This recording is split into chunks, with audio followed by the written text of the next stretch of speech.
성명쌤과 함께하는 필콕 동아시아사, 오늘은 28차시 그리고 29차시 수업을 시작하도록 하겠습니다.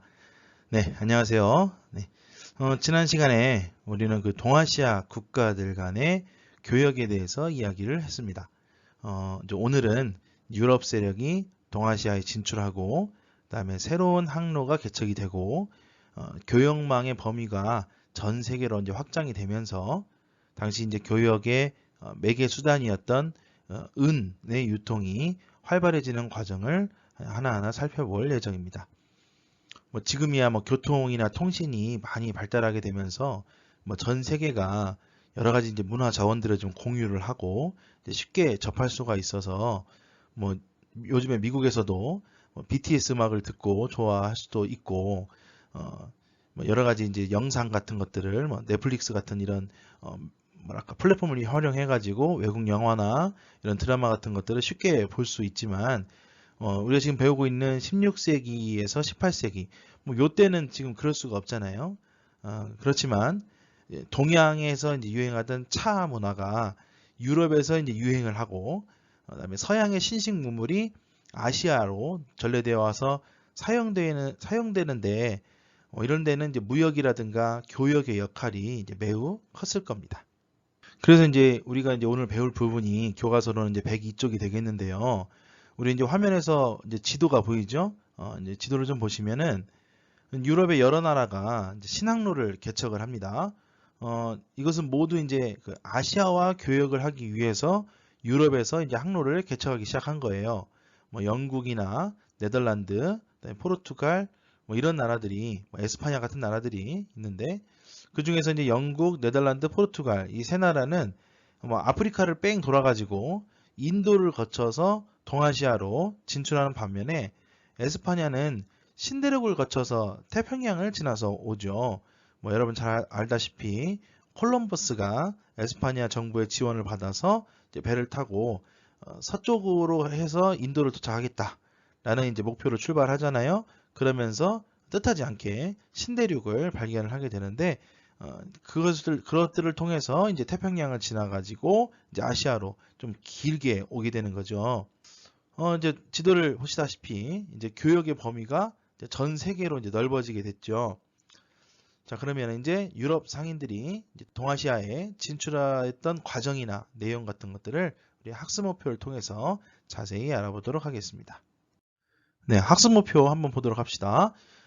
동남아시아와 동아시아 지역에 진출한 유럽 상인들의 나라별 추이를 설명할 수 있다. 두 번째는 교역망의 확대로 나타난 결과를 구체적으로 사례로 제시할 수 있다. 두 가지 학습 목표입니다. 네, 포르투갈 상인들은 인도네시아하고 말레이시아 사이에 있는 아주 좁은 해협인데요. 이 물라카 해협을 장악을 하고 베트남의 호이안과 그다음에 마카오를 경유해서 일본 나가사키로 진출을 했습니다.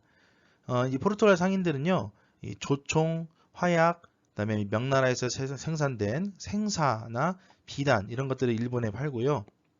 일본에서는 은을 받아가지고 명나라에 가서 비단, 도자기 이런 것들을 이제 사가지고 유럽으로 수출을 했죠. 그러니까 이제 동아시아로 와서 중국과 일본에서 여러 가지로 이제 구매한 물건들을 이렇게 유럽으로 가져간 역할을 했었습니다. 역시 여러분 혹시 이제 다 아시겠지만 빵, 그다음에 카스텔라 같은 이런 말 들어보셨죠? 이 말들이 다 포르투갈어예요. 빵은 그 포르투갈에서 먹던 밀가루로 만든 음식을 일컫는 말을 우리가 이제 그대로 받아들여서 이제 빵이라고 하고요. 그다음에 이제 카스테라는 그 포르투갈에 하면 이제 카스티아라고 하는 지역이 있어요. 그 지명을 따가지고 그 지역에서 만든 빵이란 뜻인데 이것을 일본 사람들이 이제 말을 그냥 듣다 보니까 그냥 카스텔라라고 이제 부르게 됐다고 하죠. 그래서 이것이 일본에 전래되면서 이게 우리나라로 전래가 또 역시 됐고, 그래서 우리나라에서도 지금까지도 빵이라는 말, 그다음에 카스테라라는 말을 쓰고 있죠. 이거 말고도 여러 가지 더 있다고 합니다. 자, 이렇듯 이 포르투갈 상인들이 동아시아에 와서 많이 교육했기 때문에 이런 말들도 이제 전달이 되겠죠. 많이 교육했다는 것을 볼 수가 있는 하나의 사례라고 볼 수가 있겠죠. 에스파냐는 아까 얘기했듯이 대서양을 건너서 신대륙을 발견했잖아요. 그래서 신대륙에서 또 생산되는 여러 가지 물건들을 아시아로 가지고 옵니다. 근데 오려면 이제 태평양 지나와야 되거든요. 그래서 태평양을 건너와서 이 필리핀의 마닐라를 거점 지역으로 해가지고 무역을 했습니다. 이러한 무역을 갈레온 무역이라고 했습니다. 아무래도 미국 대륙에서 아시아 쪽으로 올라면 이제 태평양이라고 하는 긴 큰 바다를 건너야 되니까 많은 거리를 항해를 해야만 했겠죠. 그래서 좀 대형 선박을 사용할 수밖에 없었을 텐데요. 이렇게 큰 배, 대형 선박을 갈레온이라고 불렀고요. 멕시코에 있는 아카풀코에서 가져온 은으로 필리핀에 직결된 명예 비단, 도자기, 면직물 이런 것들을 교환했다고 합니다. 지금 여러분 화면에 보시는 그림 나오는 배가 있죠? 이 배를 갈레온이라고 하고요. 해적들에 저항하기 위해서 이렇게 대포들도 배에다가 이렇게 선적을 했다고 합니다.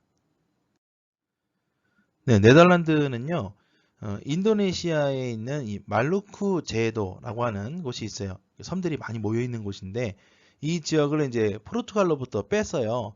그래서 이제 지배권을 얻은 다음에 지금에는 이제 자카르타라고 부르지만 그 당시에는 바타비아라고 부르는 곳에 교역 거점을 마련을 했습니다. 그리고 이제 나가사키에 머물면서 이제 교역을 했죠. 이제 청나라 때 청정부에 대항을 하다가 쫓겨왔던 이 정성공 세력 기억나시죠? 예. 이 정성공 세력이 빼앗기 전에는 타이완 지역에 식민지를 건설해서 막 쌀이나 설탕 이런 것들을 생산을 했다고 하고요. 17세기 중엽에는 동남아시아에 있는 섬의 대부분을 네덜란드가 장악하게 됐습니다. 그 네덜란드하고는 조금 이제 적대 국가라고 할 수도 있는데 영국은 다른 나라보다는 조금 늦게 17세기에 동아시아에 진출을 하게 됐지만 18세기부터 동아시아 무역의 주도권을 장악하기 시작했고요. 주로 이제 청나라의 면직물, 그다음에 차, 비단 이런 것들을 수입을 하고요. 은과 인도산 목화를 수출을 했습니다. 당시 이제 인도가 영국의 식민지였기 때문에 이게 가능했죠. 특히 이제 영국에서 차의 수요가 급증을 하게 돼요. 흔히들 모르게 티타임이란 말 많이 쓰죠. 밥 먹고 나서 이제 차 한 잔 마시는 그런 시간인데 이런 영국을 중심으로 한 유럽에서 이렇게 중국산 차가 들여와가지고 식사 후에 이렇게 차를 마시는 그런 이제 취미가 생겨요. 그래서 이제 이 차의 수요가 영국 내에서 엄청나게 늘어나게 됩니다. 그래서 중국에서 만들어진 차를 배를 타고 이제 영국으로 가져가면 이미 이제 발효가 돼가지고 좀 시커멓게 변해 있어요. 그래서 이게 차인가 보다 해가지고 이제 물에다 타서 먹으면 색깔이 이제 빨간색으로 나오는 거죠. 그래서 영국에서는 차를 홍차, 빨간 차니까 우리는 이제 홍차라고 부르는데 영국에서는 이제 그 잎의 색깔이 검게 변해서 오니까 블랙티라고 하죠. 블랙티가 이제 홍차입니다. 그래서 영국에서 이렇게 홍차가 또 유행을 또 하게 되죠. 그래서 이제 차가 이제 수요가 많아지니까 중국에서 많이 차를 사오겠죠. 그러면 그 차를 사올 때 지불하는 대금을 은으로 지불했거든요. 그러니까 영국에서 은이 중국으로 많이 이제 유입이 됩니다. 그래서 청나라로의 은 유출이 이제 아주 심각해지니까 영국 정부에서는 이 은을 인도산 아편을 활용을 해서 좀 적자를 극복하려고 했고요. 이것은 이제 삼각무역이라고 하죠. 인도에서 아편을 몰래 청나라로 들이면 청나라에서 있는 은들이 인도로 들어오게 되고 인도로 들어온 은이 영국으로 또 건너가게 되는 이런 과정들을 삼각무역이라고 하죠. 그래서 영국은 자신들의 이제 그 은 유출이 이제 심각해지니까 이런 삼각무역을 하기도 하면서도 보호무역을 추진하고 있는 청나라에다가 자유무역을 좀 요구를 하기 위해서 맥카튼이라는 사람을 파견을 해서 요구를 하기도 했습니다. 자, 이렇게 유럽인들이 동아시아에 진출을 하면서 이 동아시아의 교역망이 전 세계로 연결이 됐습니다.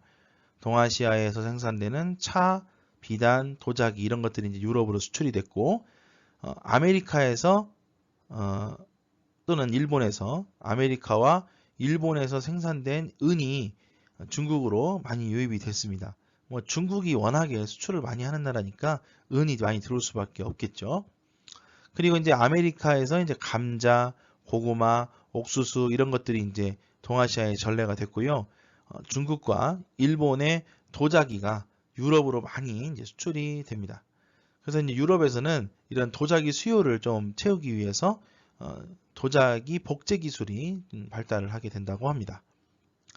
여기서 이제 의문점이 하나가 드는데 일본이나 중국 도자기는 유럽 가서 많이 인기를 끌었는데 왜 조선의 도자기는 없느냐? 서양 상인들에게 있어서 사실 조선은 조금 매력적인 시장은 아니었습니다. 뭐 인구도 그렇게 많지도 않고 또 거기까지 가서 교육을 하자니 항해에 드는 비용이나 위험 부담이 좀 컸고 그래서 좀 조선으로는 많이 오지는 않았는데 게다가 이제 조선도 국가 정책상 좀 나라의 문호를 막 이렇게 쉽게 열어가지고 외국 상인들이 막 많이 들어와서 교육을 하게끔 만들어주는 그런 상황은 또 아니었기 때문에 교역이 활발하게 진행되지 못했다는 점 때문에 조선의 문물이 해외로 건너가는 것은 조금 미약했다라고 생각이 좀 드네요. 네, 유럽 사람들은 이제 보통 이렇게 교역을 좀 하기 위해서 그 나라에 좀 문을 좀 열어야 되지 않습니까? 그러기 좋게 하기 위해서 주로 이제 먼저 종교를 좀 먼저 가지고 들어갑니다. 그래서 이 종교 사상이나 종교 이런 것들을 그 나라에 좀 많이 퍼뜨린 다음에 우호적인 그런 사람들을 좀 늘리게 되고 그러면서 나라의 문을 좀 열게 되는데 역시 유럽에서 이제 중국으로 선교사들이 많이 이제 파견이 돼요. 그래서 이제 뭐 마테오 리치라든지 아담 샬이라든지 이런 사람들이 중국으로 건너가서 거기서 이제 선교 활동들을 하면서 중국의 이제 그 곤염왕국전도라고 하는 그림을 전달해 주기도 하거나 또는 이제 시헌력이라고 하는 좀 뭐랄까 최신식의 역법 이런 것들도 좀 전례를 해주게 되죠. 그런데 이렇게 크리스트교를 전례를 하는 과정에서 아무래도 이제 서양 사상이다 보니까 이 동양 사상들과 좀 충돌하는 그런 모습들을 보이기도 했는데 특히 이제 유교하고 많이 충돌이 되죠. 뭐 부모님께 제사를 지내는 것을 좀 거부한다든지 뭐 이런 것들 때문에 그래서 좀 이렇게 충돌하는 모습을 보이기도 하는데 바로 이 전례 문제가 대두가 되면서 이 일이 좀 본격화가 되죠. 뭐 이런 이제 전례 문제는 곧 이제 청나라 황제하고 이 교황의 대립으로 좀 확대가 되면서 청나라는 이 가톨릭 선교의 자유를 취소하게 되고요. 선교를 하려면 허가를 받아라 라고 하는 이제 허가제로 바뀌게 됩니다. 당시 이제 그 조선은 이 청나라에 이제 다녀온 사신들을 통해서 많은 서양 문물들을 이제 받아들였고요. 일본은 네덜란드하고 교류를 하죠. 뭐 지난 시간에 얘기한 것처럼 나가사키에 있는 데지마라는 곳을 네덜란드인들에게 열어주지 않습니까? 그래서 이제 네덜란드하고는 좀 정기적으로 교류를 하는데 그래서 그들의 과학이나 의학 같은 이런 실용적인 학문들을 많이 받아들입니다. 이러한 학문을 난학이라고 불렀습니다. 난학. 왜냐하면 당시에 일본 사람들이 당시에 그 네덜란드를 화란이라고 불렀어요. 화란. 화란. 왜냐하면 네덜란드 이름이 뭐 여러 개가 있는데 그 중에 하나가 홀랜드거든요. 홀랜드.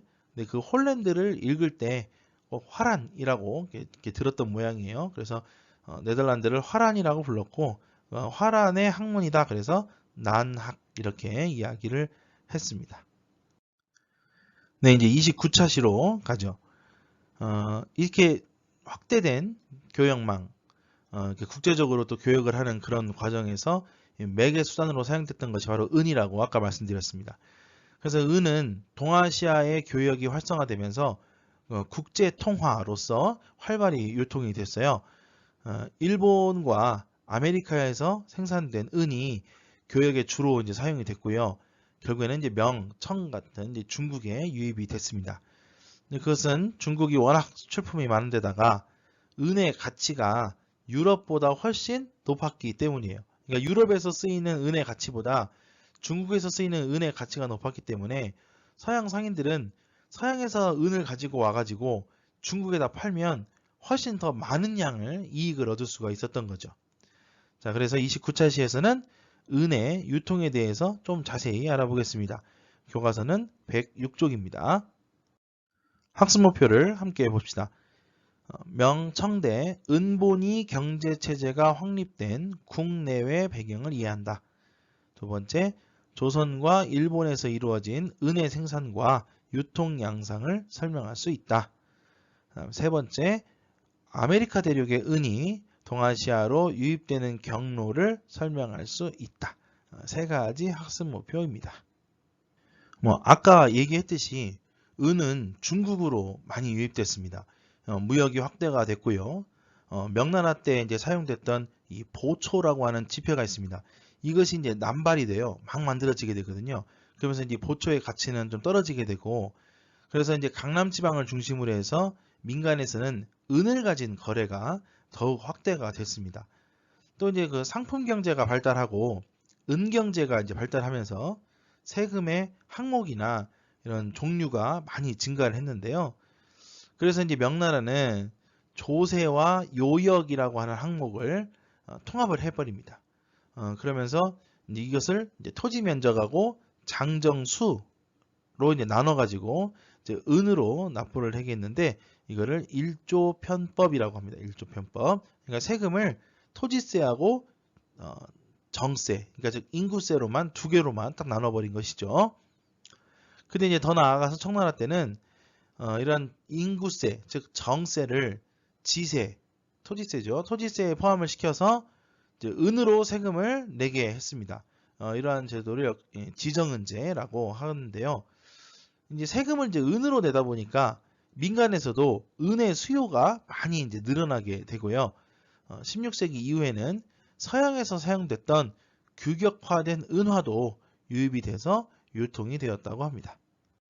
아까 얘기했던 그 세금제도 다시 한번 조금 얘기하면, 일조편법 같은 경우에는 토지세하고 인두세가 합쳐진, 이게 토지세하고 인두세로만 세금을 내는 거예요. 그러니까 모든 세금을 다 하나로 합쳐요. 그래서 그거를 토지세, 인두세 이렇게 나눠가지고 부과를 하는 게 일조 편법이고, 그다음에 이제 이것마저도 인두세, 즉 정세를 토지세에 포함을 시켜서 토지로만 세금을 매기는 것을 지정은제라고 합니다. 그러니까 즉 은으로 납부하게 했다는 하는 그런 제도겠죠.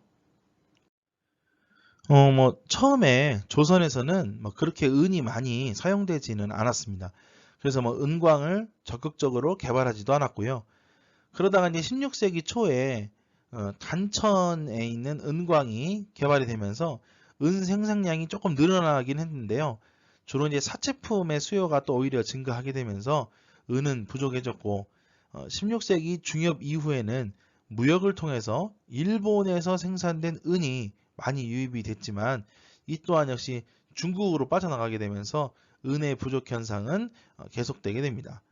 특히나 이제 외란 중에 명나라가 많은 이제 군사비를 지출을 하게 되는데, 이제 은이 이제 부족해지잖아요. 그래서 부족하니까 이것을 이제 조선한테 은을 좀 내라. 그래서 많은 은을 좀 요구를 했고요. 조선은 이 은을 구하기 위해서 일본과의 무역을 통해 가지고 은을 좀 확보를 많이 했습니다. 그래서 일본에서 생산되는 은이 조선으로 건너가게 되고, 조선에서의 조선이 확보한 이 은은 역시 이제 명청, 중국으로 유출이 되는 현상이 지속되게 되는데, 이것이 17세기 후반까지 계속되게 됩니다. 명나라의 은을 주로 공급한 것은 일본이었습니다. 일본은 본래 이제 16세기 초에 이와미 은광을 이제 개발을 하면서 이제 은을 많이 확보를 했는데, 이 조선에서 이 회취법, 다른 말로는 연은분리법이라고도 하는데, 이런 기술을 도입을 해서 은 생산량을 크게 늘렸습니다. 일본에서의 은 개발이 이렇게 활발해짐에 따라서 일본은 이제 16세기 말에 전 세계 은 생산의 3분의 1을 일본에서 생산해내게 됩니다. 일본의 은은 주로 무역결제 대금으로 사용이 됐고요. 이 조선을 거쳐서 중국으로 유입되는 이른바 은의 길이 형성이 됐습니다. 일본, 조선, 중국으로 확대되는 은의 길이 만들어졌다고 해요.